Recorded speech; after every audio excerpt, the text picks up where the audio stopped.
बचपन से लेकर के मृत्यु तक सबका एक ही भाव है कि ये जीवन किसी भी तरह से सुखी हो। मरने के बाद लोग आशा करते हैं कि हम मुक्त हो जाएंगे, स्वर्ग में चले जाएंगे। वो तो कल्पना है, पता नहीं स्वर्ग है, पता नहीं मुक्ति है, लेकिन ये सामने है कि हम संघर्ष करते हुए भी जीवन में असली सुख का आनंद नहीं ले पाते। सारी उम्र संघर्ष करते हैं, गुरु का नाम भी लेते हैं, कुछ बन आता है तो धर्म भी करते हैं, पुण्य भी करते हैं, किसी का भला भी करते हैं, अपना भला भी करते हैं, लेकिन उसके बाद भी हम सुख का अनुभव नहीं करते हैं। बड़ा आश्चर्य की बात है कि जब हम तन से, मन से और इस भाव से, कोई भी प्राणी कभी ये नहीं चाहता है कि हमें कोई दुख आए, हम कोई मुसीबत से गुजरे, लेकिन उसके बाद भी ये जीवन संघर्ष में है और शांति नहीं मिलती। आश्चर्य तो है इस बात कि बहुत कुछ प्रयत्न करने के बाद जीवन में शांति नहीं आती। गुरुद्वारों में जाते हैं, मंदिरों में जाते हैं, कहीं जहां हमारा इष्ट है वहां जाते हैं, लेकिन उसके बाद भी शांति नहीं मिलती। तो कहीं कहीं तो मेरे बंधुओं हमसे चूक हो रही है, हमसे भूल हो रही है कि शांति हमें इतना प्रयत्न करने के बाद भी क्यों नहीं मिल पाती है। कहीं कहीं हम समझ में या हमारे कोई काम करने में कहीं भूल है हमसे, जबकि संतों ने कहा है कि शांति को पाना चाहिए और शांति जब इंसान को मिलेगी तो सारे दुख दूर हो जाएंगे। तो हमसे कहां चूक हो रही है, ये तो मैं भी खोजने में लगा हुआ हूं कि हमसे चूक कहां हो रही है। लेकिन इतना जरूर जानता हूं कि हम अगर चाहें शांति के लिए तो उस मालिक की याद में 2 मिनट बैठ जाएं, 5 मिनट बैठ जाएं और बैठ के ऐसा अनुभव करें कि हे प्रभु, तू हमें शांति बख्श। कैसे बख्शेगा ये मार्ग हम नहीं जानते हैं, लेकिन हमें तू शांति दे, तन से भी शांति दे, मन से भी शांति दे। तो मेरे बंधु, हम संतों के पास जाते हैं, सत्संग करते हैं, गुरुद्वारों में जाते हैं, तो वहां एक ही बात कहते हैं कि उस परमात्मा का नाम लेकर के तू 5 मिनट बैठ जा, तेरी चित्त वृत्ति शांत हो जाएगी। तू कितना ही उखड़ा हुआ है, कितना ही तू चंचल है, कितना ही तेरे में उबाल आ रहा है परेशानी का, लेकिन तू 2 घड़ी उस मालिक का नाम लेकर के शांत होकर बैठ जा और फिर अनुभव कर कि तू बैठते टाइम पे जिस भाव से बैठा है उसी भाव से उठ रहा है, या कुछ उसमें बदलाव आया, या उसमें कुछ परिवर्तन आया। अगर मेरे बंधु उसमें बदलाव आया तो ये समझ लो कि गुरु के वचन को हमने सही ढंग से सुन लिया, सही ढंग से समझ लिया। आप कितनी ही परेशानी में रहें, किसी भी स्थिति में रहें, यदि उस परमात्मा का नाम, गुरु का नाम लेकर के अगर हम 5-10 मिनट के लिए बैठेंगे तो हमारे दिलों में शांति आ जाएगी। और जब दिलों में शांति आ गई तो निश्चित मानिए कि गरीबी और बीमारी कोई मायना नहीं रखती है। चाहे जितनी गरीबी हो, चाहे जितना अगर रोगी शरीर हो, तब भी कोई मायना नहीं रखती है अगर दिल में शांति आ गई। और दिल में शांति आने का एक ही रास्ता है, गुरु का नाम लेकर के 2 मिनट 5 मिनट बैठ जाओ, उस नाम में रम जाओ, रम के देखो, प्रत्यक्ष करके देखो, हमें शांति मिलती है। यहां प्रश्नवाचक तो नहीं लगेगा कि हमें शांति मिलती है या नहीं, शांति जरूर मिलेगी, क्योंकि ये महापुरुषों का आजमाया हुआ मार्ग है, उनका देखा वाला मार्ग है। इसलिए मेरी निवेदन आपसे ये है कि गुरु का नाम लेकर के, उस परमात्मा का नाम लेकर के आप 5 मिनट 10 मिनट अपनी जगह बैठ जाओ, जैसी भी स्थिति में हो, जहां भी आपको जगह मिले वहीं बैठ जाओ और उस मालिक के नाम में अपना मन लगा लो, शांति मिलेगी। सारी उम्र संघर्ष करने में शांति नहीं मिली, लेकिन 10 मिनट यदि हम उस नाम लेकर के बैठ जाएंगे तो शांति मिलेगी। ये बहुत से संतों ने कहा है, सारे संतों ने कहा है, मैं भी उनकी साक्ष्य देख करके मैं भी कह रहा हूं कि शांति मिलेगी। देखिए मेरे बंधुओं, बहुत देर हो गई, गुरु शरण में आने के बाद भी बहुत देर हो गई, लेकिन उस लक्ष्य को हम क्यों नहीं पा रहे हैं? इसलिए नहीं पा रहे हैं कि हम बैठ तो जाते हैं उसका नाम लेकर के, लेकिन फिर भी उस रहस्य से, उस शांति से हम महरूम रह जाते हैं, जुदा रह जाते हैं। महापुरुषों ने कहा है कि आसन मार अडग हो बैठे, सूरत भजन में नहीं लागी, और देखा देखी ध्यान धर लो, देखा देखी ध्यान धर लो, ज्ञान ज्योत नहीं जागी। आसन मार अडग हो बैठे, सूरत भजन में नहीं लागी, देखा देखी ध्यान धरते, सूरत भजन ज्ञान ज्योति नहीं जागी। तो मेरे बंधु, यहाँ भूल है हमारी कि हम बैठते भी हैं, उसका नाम भी लेते हैं, लेकिन फिर भी वो हमारे पास वो रहस्य प्रकट क्यों नहीं हुआ? यहाँ एक चूक है। इसलिए वो अभ्यास की वस्तु है मेरे बंधु। हम उस परमात्मा का नाम लेकर के बैठें, जितनी हमारी क्षमता हो बैठें, और बैठ करके सारी चीजें भूल जाएं, भूलने की कोशिश करें। ये कोशिश ना करें कि हमें बहुत जल्दी उसका नाम लेना है, या बहुत जल्दी उसके पाठ पूरा करना है, या बहुत जल्दी एक माला पूरी करनी है, 2 माला पूरी करनी है, या एक पाठ पूरा करना है। ये भाव जब तक हम रखेंगे, जब तक हमें शांति नहीं। आप बैठ करके सिर्फ ये कोशिश करें कि मैं भूल जाऊं सब कुछ, भूल जाऊं सब कुछ, भूल जाऊं सब कुछ। देखो मेरे बंधुओं, हर प्राणी के पास श्वासों की गति है। कोई भी प्राणी बिना श्वास के जिंदा नहीं रह सकता। श्वास व्यक्ति की उखड़ी हुई भी है, तेज भी है, और कई बार तो इतनी मंद भी हो जाती है कि पता भी नहीं लगता कि चल भी नहीं रही नहीं। तो डॉक्टर वेद को बुलाते, जरा बाबा इसकी नाड़ी देखना गति से है या नहीं। श्वास हर प्राणी के पास है, लेकिन श्वास की लय और श्वास का ताल किसी बिरला के पास होता है। बात बहुत छोटी सी कह रहा हूं मैं। हर प्राणी मात्र के पास श्वास की गति है, लेकिन श्वास की तालबद्धता, श्वास की लय किसी बिरले इंसान के पास है, कोई बिरला गुरु के प्यारे के पास है। क्या ये आश्चर्य की बात नहीं है कि हमारे पास श्वास होते हुए भी श्वास की ताल क्यों नहीं है, श्वास की लयता क्यों नहीं है? इसलिए नहीं है। प्यारी संगत, मैं बात को थोड़ी छोटी करूं, थोड़ा सा इतना इशारा दूं कि आप बैठ करके अपने 10 मिनट 5 मिनट बैठ करके ये कोशिश करिए कि मेरा चित्त मन शांत हो जाए। मैं जो इतना चिंतन कर रहा हूं, मैं सोच रहा हूं बहुत आगे की, बहुत पीछे की, ये मैं शांत कर लूं। ये सोचने के लिए मैं थोड़ी देर बाद में आ जाऊं अपने क्षेत्र में। पहले तो अभी बैठा हूं तो मैं शांत हो जाऊं। और मेरे बंधुओं, जो व्यक्ति ध्यान में बैठते हैं, शायद वो मेरी भाषा समझेंगे। ध्यान में बैठने के बाद में जिनकी चित्त वृत्ति शांत हो जाती है, जिनकी विशेष बुद्धि जागृत हो जाती है, वो इस रहस्य को पाते हैं। जिनकी बुद्धि जागृत होती है, जिनका चित्त मन शांत होता है, वो इस रहस्य को पाते हैं।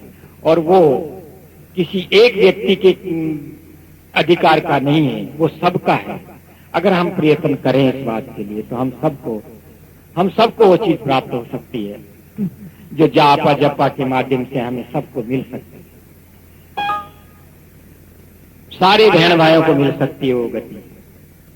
सवाल है उसके लिए हम बैठे, उसके लिए कुछ करना नहीं पड़ेगा, कुछ नहीं करना पड़ेगा। उसके लिए हमें शांत होकर के बैठना पड़ेगा, और जैसे ही शांत होकर बैठ जाएंगे तो वो गति अपने आप पैदा होगी। इसलिए गुरु का नाम लेकर के बैठ जाओ, शांति से बैठ जाओ। एक संत का मैं प्रमाण दूं, ज्यादा बढ़िया रहेगा, एक भजन के माध्यम से। हे प्राणी, तू गुरु महाराज का नाम लेकर के उस नाम में रम जा, उस नाम के माध्यम से तू उस मंजिल को पा जाएगा, उस नाम में रम जा। तो वो संत क्या फरमा रहे हैं चढ़ जा नाम धाम के माई, जाके जरा मरण बह नाई। ये प्राणी, तू गुरु का नाम लेकर के अगर इसमें रम जाएगा तो तेरा जीवन जन्मना मरना दोनों खत्म हो जाएंगे, तू अभय पद को पा जाएगा। तो संत कह रहे हैं चढ़ जा नाम धाम के माई, जाके जरा मरण बह नाई। चढ़ जा नाम धाम की माई, जाके जरा मरण बह नाई। धाम की माई, जाके जरा मरण बह नाई। संत क्या फरमा रहे हैं देखिएगा, क्षण क्षण आवे काल की बारी,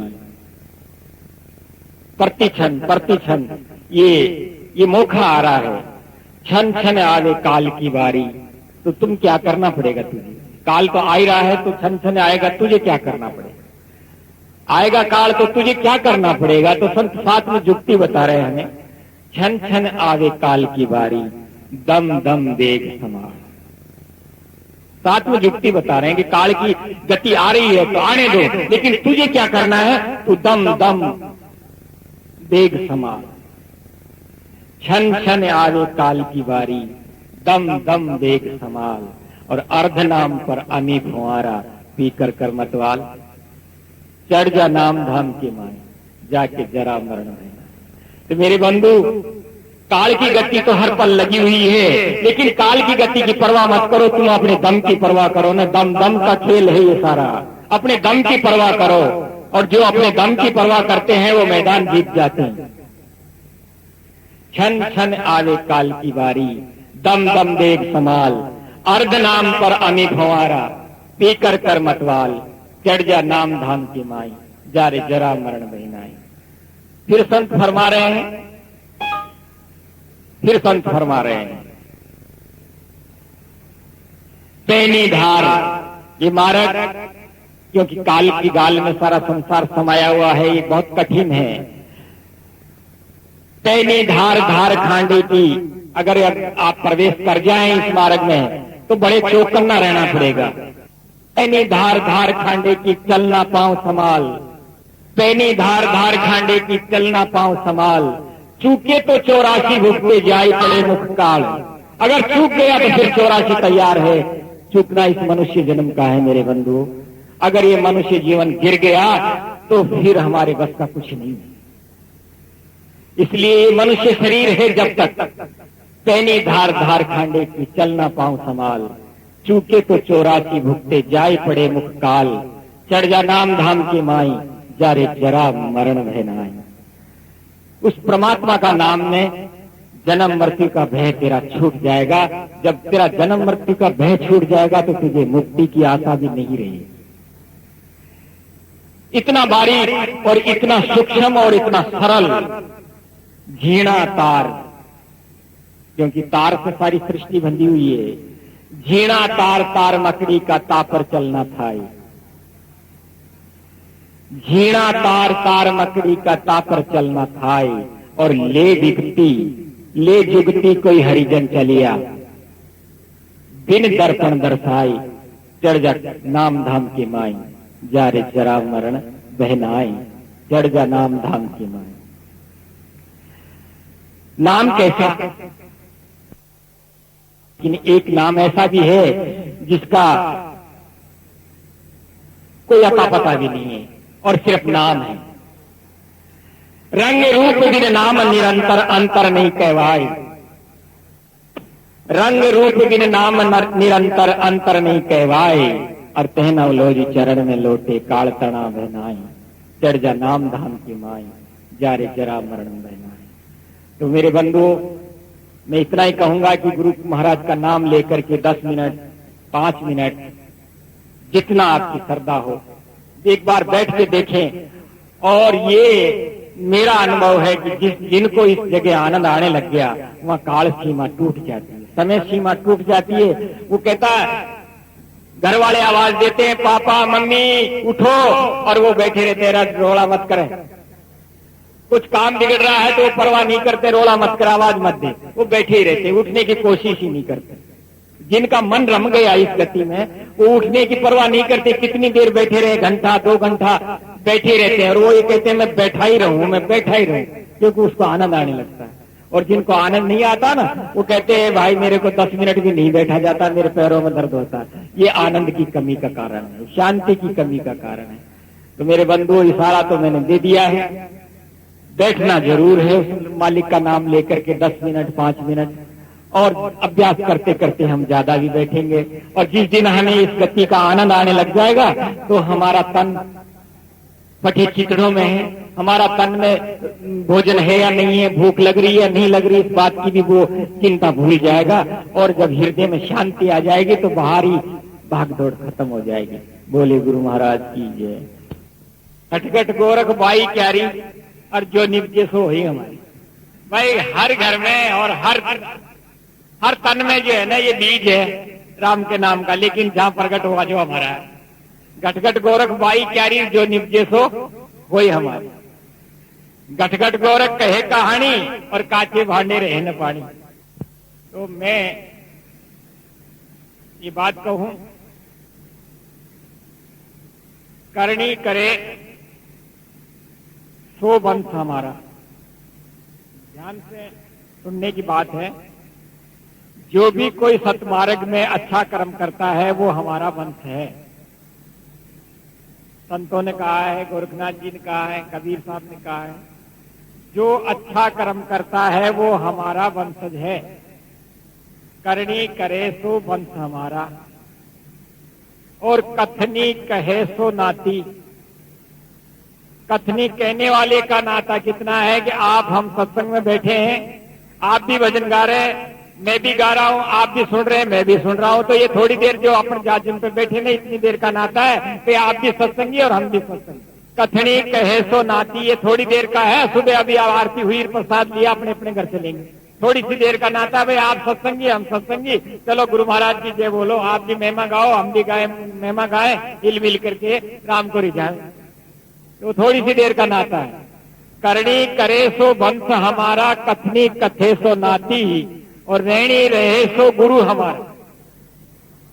रहनी रहे सो गुरु हमारा, हम रहनी के साथी। तो मेरे बाबाओं और मेरी मैयाओं, सबसे पहले तो ये बात सुन लो कि ये गुरु के वचन पे हम कितने लोग डटे हुए हैं। गुरु हमें वचन देता है। मेरी आंगलियों की तरफ देखो, एक हाथ में कितनी उंगली होती है। गुरु हमें वचन देता है 5। वो कौन से वचन देता है? देख भैया, तू गुरु शरण में आया है, तू राम जी का गुणगान करेगा, भक्ति करेगा, तो तू कम से कम पहला वचन ये है कि झूठ मत बोलना, सत्य का व्यवहार करना। किसने मंजूर कर लिया, गुरुजी अब मैं झूठ काहे को बोलूंगा, जब मैं भक्ति करने आ गया और सच्चे मार्ग पे आ गया तो मैं झूठ क्यों बोलूंगा। तो एक पहला वचन है कि झूठ मत बोलना, सत्य का व्यवहार करना। ठीक है गुरुजी, कबूल किया, मंजूर है मुझे आपका वचन। दूसरा, देख भाई, दूसरा किसी की आत्मा को मत सताना। कैसे गुरुजी, मैं समझा नहीं। तो बोला आत्मा को ऐसे मत समझाना कि किसी को मारना मत और किसी को मरवाना भी मत और किसी को गाली भी मत काटना जो ये कह देगा रे तूने मेरा दिल दिखा दिया। तो तन से तो मारना मत और मन से दिल मत दुखाना किसी का। धन से हिंसा मत करना। शिष्य ने कहा बात तो कठिन है लेकिन गुरुजी मानूंगा मैं, क्योंकि अब सच्चे मार्ग में आ गया मैं, तो मैं किसी का दिल भी नहीं दुखाऊंगा, किसी की हिंसा भी नहीं करूंगा। सब गौर से सुन लेना मेरी बात को। तो 2 वचन चेले ने मान लिए। चेला वचन लिया 3। तो चेले ने वचन माने, सत्य बोलूंगा और किसी की हिंसा नहीं करूंगा। और बताओ गुरुजी? बोला देख, चोरी मत करना, चाहे भूखे मर जाना। तो बोला गुरुजी ये भी बात ठीक है, चोरी भी नहीं करूंगा। 3 वचन झेल लिए। बोला चौथा गुरुजी? बोला चौथा ये है कि चोरी नहीं करेगा तो जारी भी मत करना, खोटे गैले मत जाना। दोनों लाजेंगे, धन भी लाजेगा और कुल भी लाजेगा अगर खोटे गैले चलेगा तो। बोला गुरुजी ये भी ठीक है, 4 वचन माने। बोला देख आखिरी वचन और कहता हूं जो सबसे भारी है, देखने में बहुत अड़खा है लेकिन सबसे भारी है। बोला क्या गुरुजी? बोला सब्जी इतनी रांधना जो एक टाइम काम आ जाए, दूसरी टाइम रांधेगा तो उसको बार बार गर्म करेगा, वो बास जाएगी, रुकेगी नहीं तेरे से। धन इतना ही जोड़ना जो तू पड़ जाए, तेरा परिवार पड़ जाए, नहीं तो चोर ले जाएंगे और तुझे रात भर नींद नहीं आएगी। ये बात बहुत कठिन है। ये सब बातें तो छोटी है लेकिन ये कठिन है। कोई भी धन को इतना इकट्ठा नहीं करना चाहता है कि जिससे नींद उड़ जाए। गुरुजी बात तो कठिन है लेकिन मैं मान लेता हूं। तो सबसे पहले गुरु महाराज ने ये 5 वचन दिए। सत्य बोलना, हिंसा मत करना, चोरी मत करना, जारी मत करना और परिग्रह यानी इतना मत करना कि नाज को ईली खावे करे और तेरे परवाही नहीं। ज्यादा वस्तु का जखीरा मत करना। ये 5 वचन जब शिष्य ने झेले तो शिष्य हो गया कंचन की जात, मतलब उजड़ा हो गया, सारे मैल धुल गए। तो मेरे बंधुओं, मैं ये कहना चाह रहा था, करने करे सो बंस हमारा, और कथनी कहे सो नाती, और रहनी रहे सो गुरु हमारा, हम रहनी के साथी। तो आप लोग मुझे एक वचन बताइए कि झूठ आप बोलते हैं, कहां बोलते हैं, कितनी बोलते हैं, नहीं पूछूंगा। कितना धन इकट्ठा करते हैं वो इनकम टैक्स वाले पूछेंगे, मैं नहीं पूछूंगा आप। मैं सिर्फ इतना पूछता हूं कितने लोग हैं जो इंसानी करते हैं। तो चलो कोई बात नहीं, भ्रम की बात है, भ्रम में रहने दो, भ्रम में रहने दो। लेकिन अब मैं ये कहूंगा, अरे मेरे प्यारे बंधुओं, जो हिंसा करेगा वो कैसे दया करेगा किसी पे? जिसके हाथ में तलवार है, छुरी है, वो कैसे दया करेगा किसी पे? बातें अच्छी अच्छी करें, काम भी अच्छा अच्छा करें और जाकर के किसी की आत्मा को सता दे, तो ये कैसे सत्का मारेंगे भाई? इसलिए अब मैं कहूंगा, आप खाने के लिए हिंसा करें तो शोभा की बात नहीं है। 10 आदमियों को बचाने के लिए किसी एक आदमी को आपने पीटा, मारा, या तो समझ में आती है कि भाई 10 आदमियों की जान बचाई, एक आदमी मर गया तो कोई बात नहीं। लेकिन सिर्फ स्वाद के लिए किसी की हत्या कर दो तो ये कैसे समझ में आए? इसलिए मैं खुलासा कह रहा हूं, अपने स्वाद के लिए किसी जीव की हत्या मत करो,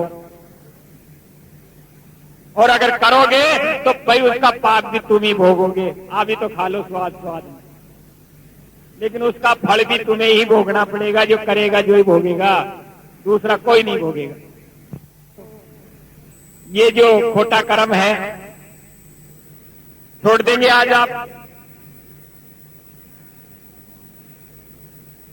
जीवन में बहुत भूल करी जो करी, लेकिन अब तो समझ जाओ, अब तो छोड़ दो कम से कम इस कुमारक को।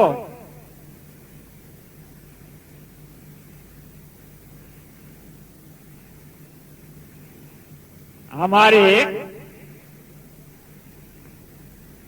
गोरखनाथ जी के सिद्धांत में 8 बात बताए हुए योग के 8 अंग होते हैं।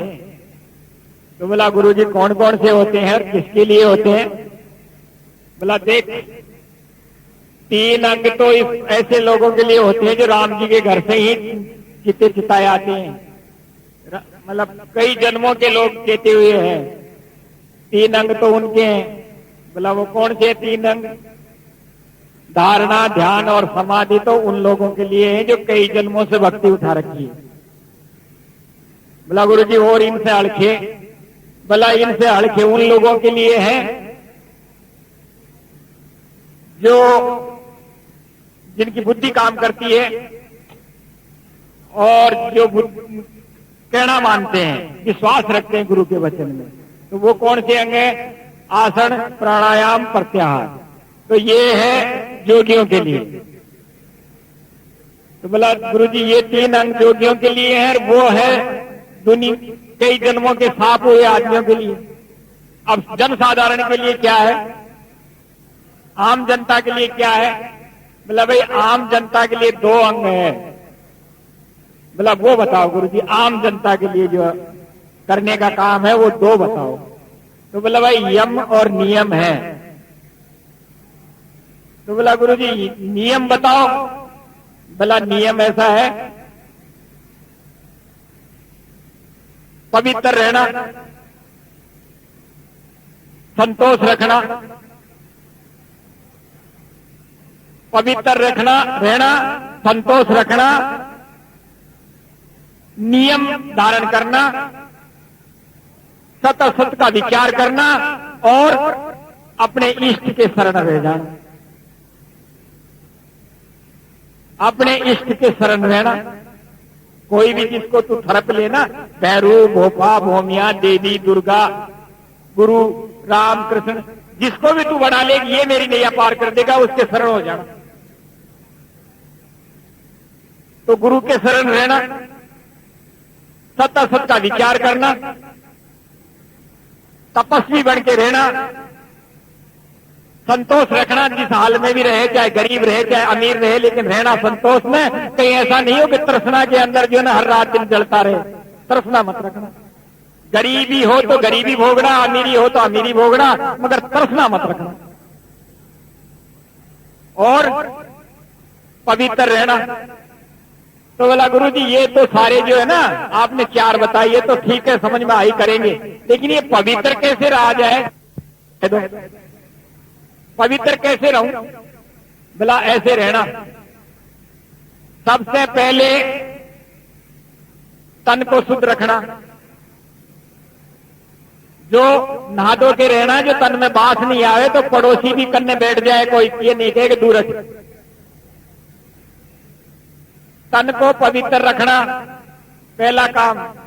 बोला दूसरा, बोला वस्त्र भी उजड़ा पहनना, पवित्र रखना, चाहे फटा पुराना ही हो लेकिन साफ रखना। ठीक है गुरु जी 2 बात हो गई, तन को पवित्र रखना, वस्त्र पवित्र रखना, और तीसरा बोला भोजन भी पवित्र रखना। तन पवित्र, वस्त्र पवित्र, भोजन पवित्र रखना। बोला ठीक है गुरु जी। चौथा भवन भी पवित्र रखना, चाहे झोपड़ी में रहना लेकिन लीप चाक के रहना। बोला गुरु जी बात तो ठीक है, सही होगी। और 5वां बोला हो सके तो इस वचन को भी पवित्र रखना, किसी को गाली मत काटना, खोरा के मत बोलना, किसी को कहना हो ना तो प्यार से ही कह देना कि तू ये काम गलत कर रहा है। तन पवित्र रखो, वस्त्र पवित्र रखो, भवन पवित्र रखो, भोजन पवित्र रखो और वाणी पवित्र रखो। अब मेरे भैया अगर ये पवित्रता नहीं है तो तुम राम जी से लड़के क्या करोगे? ये 5 बातों की पवित्रता नहीं है। वाणी खोराई हुई है, भोजन जो है बाचा है, वस्त्र जो है गंदा है, भवन जो है झाड़ू नहीं काटा, 4 दिन तक मकड़ी ने जाला लगा दिया, तो कैसे बात बनेगी भाई? कैसे तुम इस गंदगी में तुम कैसे पवित्र राम जी को रख पाओगे?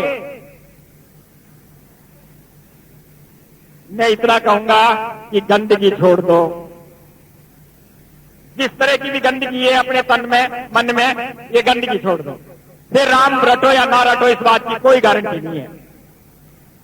गंदगी छोड़ दो तो कम से कम ये गारंटी तो है कि गंदगी छोड़ दे तुम पवित्र हो जाओगे, और पवित्र आदमी से हर आदमी प्यार करने लग जाएगा तो राम भी प्यार करेगा। बोले गुरु महाराज की जय। क्या उपनिषद को महाराज श्री चरणदास जी ने प्रथम प्रकट कर दी, छिपे ही भेद की, और हंस नाम हंग नाम अथर्वण वेद की। जो वेद की नाद है, जो वेद की वाणी है, उन्होंने उसको प्रकट की। तो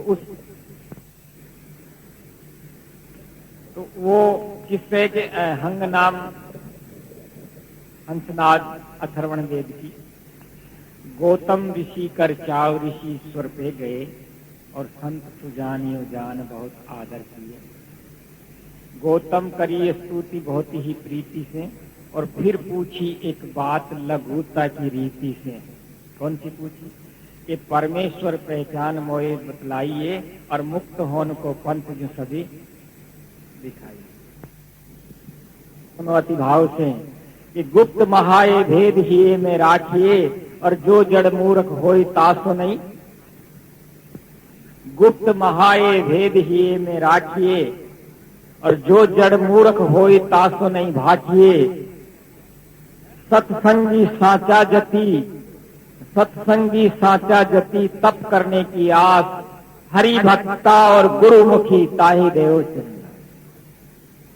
इनको तो दे देना चाहिए, क्योंकि ये ऐसा मार्ग है बाबू जिसको बताने से लाभ नहीं, हानि होती है।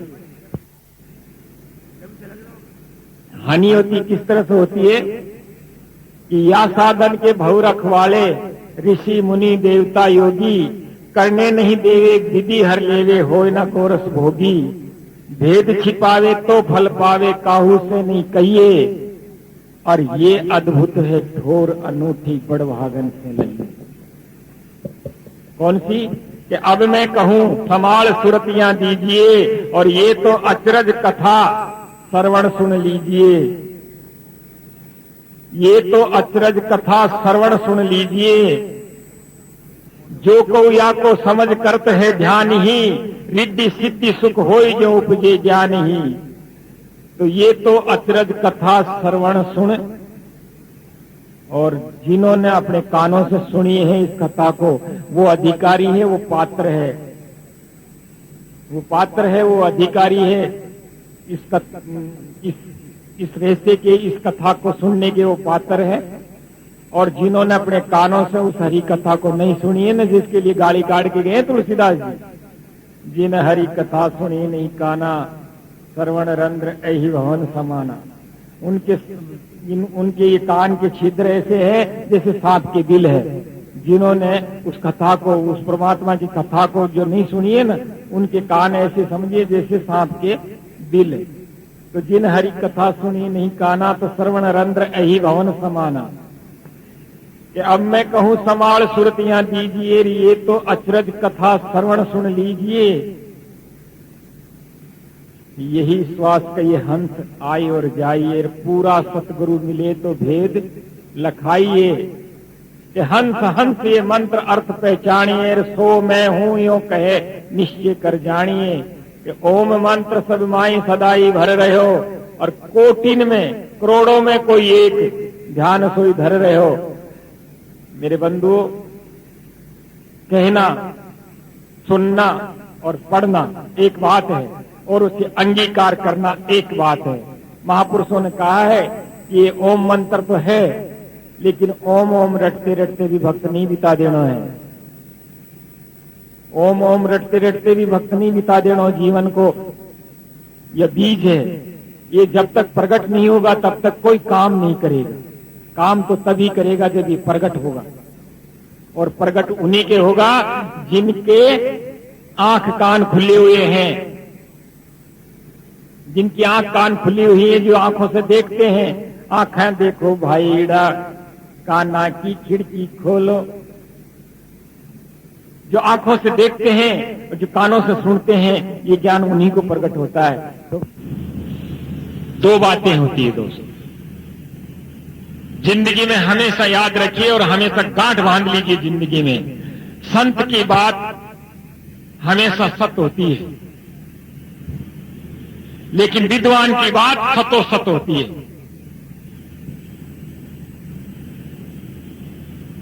आप अच्छी तरह समझ लीजिए मेरी बात को। संत किसी भी कारण से मिथ्या नहीं भागता है, जो देखता है सो कहता है। कोई तरह का उसको लोभ लालच, कोई तरह का हित लाभ नहीं होता है। संत जो देखता है वो कहता है, और इसीलिए संत वाणी की कदर है। संत वाणी की जो महिमा है, कदर है, इसलिए है कि संत वो ही कहता है जो जैसा उसने देखा है। लिए संत के वचन तो सत्य होते हैं, लेकिन विद्वान के वचन सतो सत होते हैं। विद्वान के वचन सत्य मिथ्या होते हैं, सत्य भी होते हैं और असत्य भी होते हैं। विद्वान कहते ही उसको है जो बुद्धि का सहारा लेकर के वार्तालाप करता है, बुद्धि का सहारा लेके वार्तालाप करते हैं। उनके वचन सत्य भी होते हैं और असत्य भी होते हैं। सतो सत उसे कहते हैं जो सत असत हो। विद्वानों के वचन हमेशा सतो सत होते हैं, संत के वचन सत होते हैं। ये जितने भी लोग मिल रहे हैं आपको, हमें ये सत्संग में देख रहे हो, कहीं भी देखोगे हमें विद्वान मिलेंगे, संत नहीं मिलेंगे। विद्वान तो बहुत मिलेंगे हमको, विद्वान बहुत मिलेंगे, सत्य के कहने वाले भी मिलेंगे, मगर वो कहने वाले मिलेंगे, कहने वाले मिलेंगे। दादू कहना हमसे से जहर, करना हमसे दूर। भाई करने वाले हम नहीं और कहने में हम सूर। बोलिए गुरु महाराज की जय।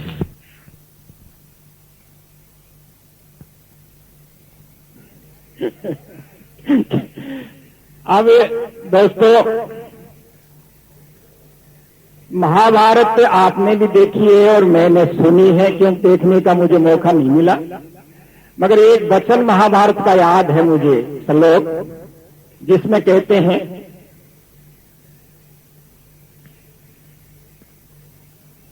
श्रोत्रे श्रुतिन श्रोत्रे भवति तपसा बंदेन महत भक्त्या दिक्तेवान भवति बुद्धिवान वृद्ध सेविया। और समझा दिया, श्रुति का अध्ययन करने से श्रोत्रिय बन जाता है और बहुत अच्छी कहानियां कहना शुरू कर देते हैं। महतत्व की प्राप्ति तब से होती है, और श्रुति अगर भजन में लग जाती है तो दिक्तेवान बन जाता है कि मैं और मेरा ईश्वर, मैं और मेरा गुरु, और बड़ों की सेवा करने से व्यक्ति बुद्धिमान बन जाता है। ऐसा महाभारत का लेख है।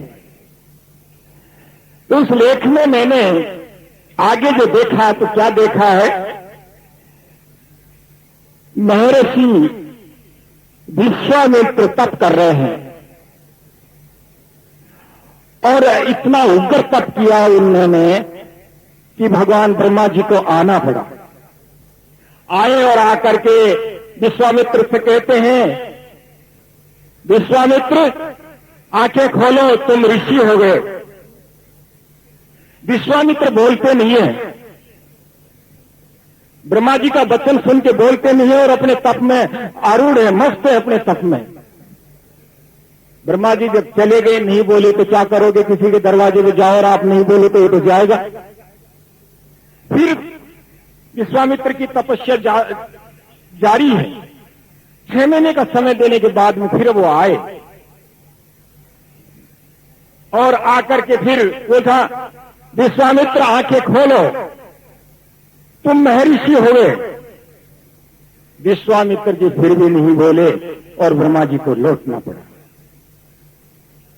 6 महीने बाद में फिर भी ब्रह्मा जी को आना पड़ा और आए, बोला विश्वामित्र आंखें खोलो, तुम राज ऋषि हो गए। विश्वामित्र ने आंखें खोली, क्योंकि 3 वचन हो गए ब्रह्मा जी के, क्योंकि तीसरे वचन में प्रति की झनती है। विश्वामित्र जी कहते हैं, बोला भगवान आप मुझे ऋषि कह रहे हैं, आप महर्षि कह रहे हैं और आप मुझे राज ऋषि कह रहे हैं, तो प्रभु मुझे ब्रह्म ऋषि क्यों नहीं कहते हैं।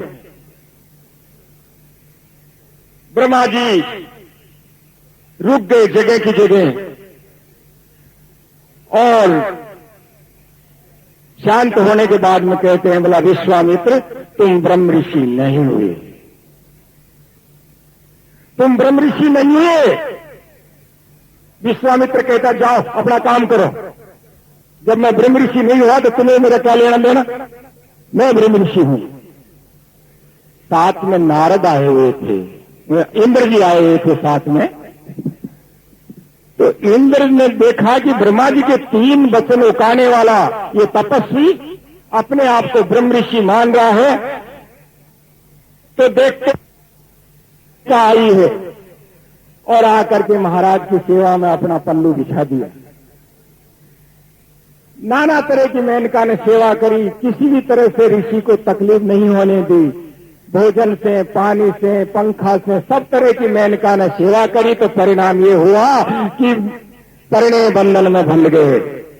शादी रचा ली विश्वामित्र जी ने। समय पा करके उनके शकुंतला हो गई, एक लड़की हो गई शकुंतला। और शकुंतला होने के बाद मेनका ने उस लड़की को गोद में लिया और ले जाकर के विश्वामित्र जी को दिया। महाराज ये अपनी कन्या संभालो। विश्वामित्र जी कहते हैं भगवान तू मां है, संभाल इसको। बोला बाबा सुन ले कान खोल करके, हम हैं अप्सरा, स्वर्ग की अप्सरा है। हम किसी की मां नहीं होती है, बहन नहीं होती है, हम केवल अप्सरा होती है। तेरी कन्या को संभाल। विश्वामित्र की आंखें खुली, अरे इस अप्सरा को मोह नहीं है, तू इस मोह में फंस गया। ओ ब्रह्मा जी की बात याद आ गई, मेरे विश्वामित्र तू ब्रह्म ऋषि नहीं बना है।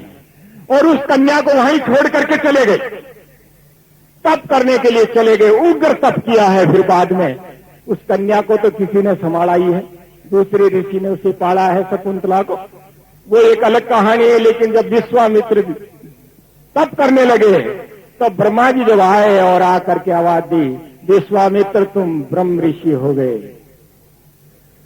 ये आवाज सुनी तो विश्वामित्र जी गदगद हो गए और कहने लगे, बोला प्रभु मैं अगर ब्रह्म ऋषि हो गया तो मैं वेद मेरा वर्ण करना चाहिए।